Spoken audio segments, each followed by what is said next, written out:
अल्लाह रब्बुल आलमीन फरमाते हैं, ए महबूब करीम आपको याद है, अल्लाह पाक अपना कुरान के ज़रिए अपने महबूब करीम को याद दिला रहे हैं। फरमाया वक़द नसरकुमुल्लाह, ए महबूब करीम आप जानते हैं ना, वक़द नसरकुमुल्लाहु बिबदर कि रब्बुल आलमीन ने बदर के अंदर आपकी मदद फरमाई थी।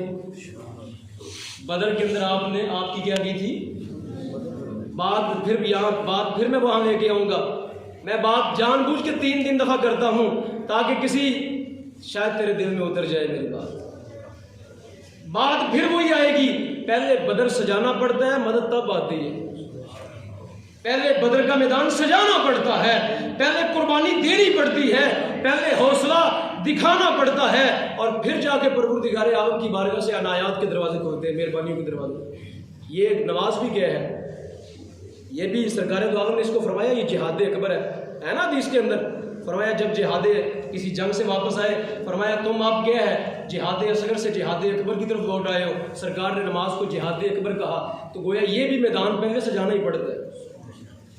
अनायात के दरवाजे तब खुलते हैं, मेहरबानियाँ तब होती हैं और फयूज़ बरक़ात तब नसीब होते हैं। पहले सजदे बाबा जहान आबाद करना पड़ता है, पहले रकू और सजदे बाबा जहान क्या करना पड़ता है? आबाद करना पड़ता है। पहले सुबहान रब्बियल अज़ीम की सदा देनी पड़ती है, पहले तहियात लिल्लाहि व सलावात व तय्यबात की सदा लगानी पड़ती है, फिर अनायात के दरवाजे खुलते हैं। आप करें भी कुछ नहीं तो फिर मैं वो कुरान की आयत पढ़ूंगा ना, दूसरे पारे की कुरान की आयत पढ़ूंगा। वो कुरान में आया, परवरदिगार आलम ने फरमाया बेशक वो लोग जिनने जिहाद किया, जिनने अल्लाह की राह में हिजरत की, फरमाया उलाइका यरजून रहमत अल्लाह, फरमाया यही अल्लाह की रहमत के उम्मीदवार है। फरमाया ये अल्लाह की रहमत की उम्मीदवार है। मुराद है ये दजल इब्लीस का ना अपने ऊपर हावी होने देना कि करते भी कुछ नहीं हो और फिर अल्लाह की रहमत की उम्मीदवार भी बनते हैं। अल्लाह रहीम करीम है, वो चाहे तो किए बगैर भी दे दे, लेकिन फरमाया कुलिया और कुरान का दिया हुआ उसूल यही है कि पहले तुम्हें हिजरत का रास्ता अपनाना पड़ेगा, पहले तुम्हें गुनाहों से हिजरत करनी पड़ेगी। चलो फतह मक्का की हिजरत तो नहीं है, लेकिन आज भी हिजरत तो है कि नहीं है? आज आपकी हिजरत भी है, मेरी भी है। कौन सी बाबा? गुनाहों की हिजरत।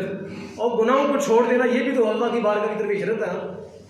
गुनाहों का रास्ता तर्क कर देना, अल्लाह की राह की तरफ चले जाना, ये इसको भी क्या कहते हैं इस्लाम में? इसको भी क्या कहा गया? हिजरत कहा गया। हिजरत कहा गया इसको भी। रसूल करीम की तरफ हिजरत करना, गुनाहों को छोड़ना, अल्लाह की राह की तरफ हिजरत करना, गुनाहों को छोड़ना, रसूल करीम की तरफ हिजरत करना, इसको भी कुरान में और हदीस ने क्या कहा? हिजरत कहा। इसको भी हिजरत कहा है। तो आज भी हिजरत बाकी है, आज भी हिजरत के मैदान में उतरना पड़ेगा। अल्लाह की रहमत की उम्मीद तब पालना, पहले तुम्हें हिजरत के मैदान में क्या करना पड़ेगा? उतरना। तो फरमाया वक़द नसरकुमुल्लाहु बिबदर, ए महबूब करीम याद करें उस ज़माने को जब बदर के अंदर हमने आपकी क्या की? मदद फरमाई। व अंतुम अज़िल्ला, व अंतुम बोले भाई कुरान है, व अंतुम अज़िल्ला। फरमाया इस हाल में कि ए महबूब करीम आप बड़े कमज़ोर थे। इस हाल में कि ए महबूब करीम आप बड़े बेसरो सामान थे, ना घोड़े थे, ना ऊंट थे, ना तलवारें थी, ना ज़िरें थी, ना जंगी साजो सामान था। फरमाया महबूब करीम आप बड़े बेसरो सामान थे। याद करें उस हाल में रब ने आपको तन्हा छोड़ा था। फरमाया रब ने तन्हा छोड़ा था क्योंकि तुमने बदर सजाया था, तो अब अल्लाह का वादा पूरा होकर रहना था। अल्लाह के वादे कभी, अल्लाह अपने वादों की कभी खिलाफ वर्जी। जब कोई बदर सजा लेता है ना, जब कोई मैदान लगा लेता है, तो फिर रब उसको तन्हा नहीं छोड़ता। फरमाया फत्तकुल्लाह, फरमाया महबूब करीम इतनी अनायात आप पे उतरी, इतनी अनायात हुई, तो फरमाया अपने गुलामों को कह देना फत्तकुल्लाह, तकवे वाली ज़िंदगी इख्तियार करो। अरे उन अनायात को याद करके कि मेरे बुजुर्गों को अल्लाह ने बदर में फतह अता फरमाई थी, फरमाया आज भी अपने हौसले जवान रखो और उन अनायात को याद करके आज भी तकवे वाली ज़िंदगी इख्तियार करते रहो। लअल्लकुम तशकुरून, फरमाया क्या मिलेगा? फरमाया इससे तुम शुक्रगुजार हो जाओगे। जो तुम उन अनायात को याद करोगे। ओए आप याद नहीं करते कि मेरे अब्बे के ऊपर फलां वक्त अल्लाह ने बड़ा करम फरमाया था, मेरे अब्बे दादे के ऊपर ये करम हुए थे। आप अपने बाप दादा की याद बातें नहीं करते कि उन पे ये अनायात हुई, उन पे ये अनायात हुई। तो फरमाया मुस्तफ़ा करीम अलैहिस्सलाम को और असहाबे रसूल को याद करना ये बाप दादे से बढ़ की बात। अरे उन अनायात को याद करो जो मेरे मुस्तफ़ा पे हुई थी, जो असहाबे रसूल पे अनायात हुई थी। फरमाया उनको याद करके तकवा इख्तियार कर दो।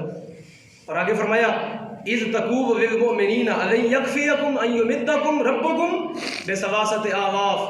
फरमाया ए महबूब करीम, जब आप अपने मोमिनीन को, असहाबे रसूल को ये फरमा रहे थे अलन यकफ़ियकुम, क्या तुमको काफ़ी नहीं है, अन युमिद्दकुम रब्बुकुम, कि तुम्हारा रब तुम्हारी मदद करे, बिसलासति आलाफिन मिनल मलाइका, 3000 फरिश्तों के साथ अल्लाह तुम्हारी मदद करे। क्या सहाबे रसूल इस पे राजी नहीं हो तुम? सरकार अपने सहाबा को कह रहे थे, अल्लाह पाक फरमा रहे हैं महबूब आप फरमा नहीं रहे थे मैदान बदर के अपने सहाबा को आप तसल्ली नहीं दे रहे थे कि ए सहाबे रसूल 3000 फरिश्ते आकर तुम्हारी मदद करेंगे? आगे सुनिए, आगे सुनिए, रब कभी तनहा छोड़ता है अपने बंदों को। कफारे मक्का के लश्कर के अंदर एक अफवाह उड़ाई गई। उन्होंने कहा एक बहुत बड़ा जंगी कमांडर था, उसका नाम था कुरज बिन जाबिर अल मुहारबी। उस वक़्त का एक बड़ा जंगी कमांडर था काफिर। मुसलमानों के लश्कर के अंदर ये अफवाह उड़ाई गई कि ये एक बड़ा लश्कर और लेके आ रहा है। अज़हर का तो ये है ना पहले, तो ये इनकी मदद के लिए एक और काफिरों का बड़ा लश्कर लेके आ रहा है, बड़ा लश्कर लेके आ रहा है जो इन काफिरों की मदद करेगा और मुसलमानों को नेस्तो नाबूद करके रख देगा। ये अफवाह उड़ाई गई मुसलमानों को परेशान करने के लिए, खौफ दिलाने के लिए। कुरान ने कहा ना रब्बकुम बिशैइन मिनल खौफ, हम तुम्हें आजमाएंगे खौफ देके, हम तुम्हें खौफ देके भी आजमाएंगे। तो बड़ा एक वो बड़ा कमांडर था, उसके नाम की अफवाह उड़ाई गई। जो ये अफवाह उड़ी ना तो मुसलमानों के ऊपर जो है वो परेशानी के कुछ आसार आए। तो सुनिए, फिर रब्बुल आलमीन अपने मानने वालों को कभी तन्हा नहीं छोड़ता, कभी नामुराद नहीं छोड़ता, कभी नाकाम नहीं छोड़ता। और फिर मेरे मुस्तफ़ा की परेशानी तो रब से देखी ही नहीं जाती। जब यूं हुआ ना, यूं हुआ, तो फिर आगे क्या फरमाया परवरदिगार ने? आगे सुने, कुरान सुनिए, कुरान सुने और मजा उठाएं। किससे कहानियां सुनने से बेहतर है कुरान सुने। क्या फरमाया आगे कुरान ने? अल्लाह पाक फरमाता है बला इन तस्बिरू व तत्तकू, ए महबूब करीम अपने गुलामों को फरमा देना कि अगर तुमने सब्र किया, अगर तुमने क्या किया, व तत्तकू, और तुमने तकवा इख्तियार किया, तुमने क्या किया, तुमने परहेजगारी इख्तियार की, तुमने सब्र किया, व यातूकुम मिन फौरिहिम हाज़ा, इस हाल में कि वो तुम्हारे ऊपर एक और लश्कर आके चढ़ जाए, एक मौजूद है एक और आ जाए। तो फरमाया अगर वो आ गया ना तो फरमाया युमदिदकुम रब्बुकुम बेखमसते आलाफ, फरमाया फिर रब जो है 3 नहीं फिर 5000 फरिश्ते भेजेगा। फरमाया मेरे महबूब करीम को कोई परेशान करे ये हमें गवारा ही नहीं, कोई मुसलमानों को परेशान करे, फरमाया रब कभी उनको अपने मानने वालों को तनहा नहीं छोड़ता। फरमाया अगर वो लश्कर आएगा तो फरमाया परवरदिगार के 5000 फरिश्ते आएंगे, फिर मुसव्विमीन, जिनके निशाने बड़े पक्के होंगे, जिनके निशाने क्या होंगे, बड़े, जिनका निशाना कभी जो है वो नहीं आगे पीछे नहीं होगा। जब वो मारेंगे तो फिर जमीन के अंदर गाड़ के रख देंगे। तो फरमाया मुसलमानों परेशान होने वाली कोई बात नहीं। अल्लाह रब्बुल आलमीन की जात इन्नल्लाह मआना, अल्लाह मुसलमानों के गया है साथ है, अल्लाह मुसलमानों के गया है साथ है। तो शामिल मोहतरम, इकबाल ने कहा था आज भी फजाए बदर पैदा करो, आज भी फजाए बदर पैदा करो। तो गर्दों से कतार अंदर कतार फरिश्ते आज भी उतर सकते हैं। आज फजाए बदर बनाते कोई नहीं तो फरिश्ते आते कोई नहीं। पहले कुर्बानी देनी पड़ेगी, पहले इस्लाम के लिए 2 कदम उठाने पड़ेंगे, पहले हिजरत का रास्ता क्या करना पड़ेगा, इख्तियार करना पड़ेगा। पहले तुम्हें अल्लाह की तरफ जाना पड़ेगा, पहले तुम्हें रसूल की तरफ जाना पड़ेगा, फिर जो है वो नुसरत और मदद आए, फिर नुसरत और मदद आए। अल्लाह कादिर है इस बात के ऊपर के बगैर भी कर दे, और करता है वो मदद कर रहा है, तभी तक ये उम्मत खड़ी है ना। इस उम्मत को गिरने कौन नहीं देता? किसका दस्ते कुदरत है जिसने इस उम्मत को संभाल रखा है? इस उम्मत के अंदर सरकार दो आलम ने फरमाया था बनी इसराइल के लोगों ने जो जुर्म किए हैं, फरमाया मेरी उम्मत के अंदर भी वो जुर्म होंगे। फरमाया अगर उन्होंने अपनी माँ से ज़िना किया था तो इस उम्मत के अंदर भी वो करेंगे। आज ये हो रहा है कि नहीं हो रहा? आज ये सारे काम हो रहे हैं इस उम्मत के अंदर भी। बताओ तो सही, इस उम्मत को किस दस्ते कुदरत ने थाम रखा है? इस उम्मत को गिरने क्यों नहीं कोई देता? ये उम्मत गिरती क्यों नहीं है? इस उम्मत पे इज्तिमाई अज़ाब क्यों नहीं आता? अरे इसको मुस्तफा के दस्ते कुदरत ने थाम रखा। वमा कान अल्लाहु युअज़्ज़िबहुम व अंत फ़ीहिम, ए मुस्तफ़ा करीम हम इस कौम को अजाब नहीं देंगे इसलिए कि इनके अंदर मेरा मुस्तफ़ा रहता है। तो सामीन मोहतरम, आगे परवरदिगार ने एक और आयत समाअत फरमाई। आगे फरमाया मा जाअहुल्लाह इल्ला बुशरा लकुम व तत्मइन्नु कुलूबुकुम। फरमाया याद रखो ये फरिश्तों का आना, ये फरिश्तों का जाना, फरमाया ये तलवारें, ये तीर, ये तेजे, ये नेज़े, ये तोपो तफंग, फरमाया ये सब जो है ये असबाब है। ये सब क्या है? फरमाया ये सब असबाब है। फरमाया असल जो मदद है वो तो रब की है। फरमाया ये नेज़े, ये तीर, ये तलवार, फरमाया मोमिन कभी इन पे भी भरोसा नहीं करता। मोमिन की नजर जो है वो रब की कुदरत पे रहती है। मोमिन अपने रब को देखता है कि मेरे रब के दस्ते कुदरत में है। ये अगर तीर और तलवार ना भी होता तो मेरा रब जो है वो कादिर है कि बगैर तीर के मुझे क्या करता, जंग जीतता। तो सामीर मोहतरम, ये बातें चंद आपके सामने मैंने जंगे बदर के तनाजुर में की हैं।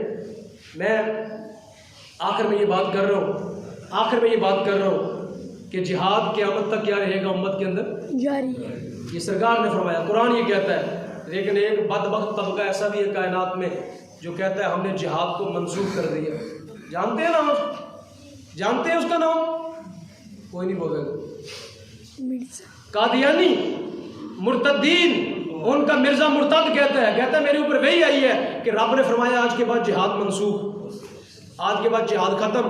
और कहता है सफ़ेद झंडा लहरा दो पूरे माशरे के अंदर कि हमारी तरफ से अमन है, हमारी तरफ से अमन है। वो कहता है ये झंडा लहरा दो। अब मैं बात उसकी करना मकसूद नहीं, मैं एक बात और यहाँ सुनाना चाहता हूँ आपको कि आज अगर मुस्लिम माशरे के अंदर जिहाद नहीं हो रहा, कोई इस्लामी रियासत जिहाद नहीं कर रही, सारे मार खा रहे हैं वग करके। किसी का कश्मीर कब्जे में है, किसी का फ़लस्तीन कब्जे में है, किसी का शाम कब्जे में है, किसी का बगदाद कब्जे में है, किसी का अफगानिस्तान कब्जे में है, किसी का बलोचिस्तान कब्जे में है। कोई नहीं कर रहा। बड़ी बड़ी फौजें हैं, बड़े बड़े सिपह सलार हैं, बड़े बड़े अपनी कौम को फतह करने वाले हैं। दूसरों के सामने तो आंख नहीं उठाते, अपनी कौम को बार बार फतह करने वाले हैं। जिहाद के वक्त पता नहीं वो कहाँ सो जाते हैं, उनकी कमांडरी कहाँ चली जाती है। कश्मीर लुट गया, बच्चियां लुट गई, इसमत दरियां हो गई, पूरा कश्मीर वो संभाल के, कोई किसी के जो है वो जूं नहीं रेंगती कान के ऊपर। तो सामीन मोहतरम, कहीं हम जाने अनजाने के अंदर कादियानी की तालीमात को अपना तो नहीं चुके? जो बात मैं करना चाह रहा हूँ वो ये है। और कहीं जाने अनजाने के अंदर रियासतें, इस्लामी रियासतें कादियानी वाला मसला तो नहीं कर चुकी कि अब हमने जिहाद करना ही नहीं। बेशक हम जुबान से कादियानी को झूठा ही कहते हैं, लेकिन काम तो वही कर रहे हैं जो उसने कहा था। उसने क्या कहा था? जिहाद खत्म। आज पूरी उम्मत के अंदर से जिहाद क्या है? पूरी उम्मत के अंदर से जिहाद खत्म है। आज कोई रियासत दिखाए जो इस्लामी रियासत का कोई गैरतमंद बंदा हो जो कि जिहाद की बात ही करता हो। मिंबरों से जिहाद लोग नहीं बयान करते, मिंबरों से जिहाद गया, गद्दियों से जिहाद गया। जो पीर फकीर लोग थे, असल ये लोग थे ना कौम के लीडर, इनका काम था कि निकल दे और जाके कौम की तरबियत कर दे कि उठो जिहाद की बात करो। और जिहाद की बात करने से ही अल्लाह की कसम काफिर डरते हैं। ना भी ना करो जिहाद, जिहाद की आवाज देते रहो तो जिहाद की आवाज से यहूद और नसारा की टांगे कांपती। तो इसलिए सामीन मोहतरम, ये बड़ी जो है ना, बड़ी ये बात सोचने वाली है कि इस उम्मत के अंदर जिहाद की बात क्यों नहीं होती। गज़वा-ए बदर बयान करते हो, गज़वा-ए बदर हो गया सो हो गया, क्या अब जिहाद नहीं हो सकता? तो इसलिए सामीन मोहतरम, कहीं ऐसा तो नहीं कि जाने अनजाने के अंदर कादियानी के पैरोकार तो नहीं बनते जा रहे। अल्लाह पाक माफ़ फरमाए, हम रसूल करीम के पैरोकार हैं, लेकिन रसूल करीम के पैरोकार होने के साथ साथ हमें जिहाद वाला फ़र्ज भी क्या करना है? अल्लाह पाक की बारगाह में दुआ है, अल्लाह पाक हमें हक बयानी की तौफीक अता फरमाए।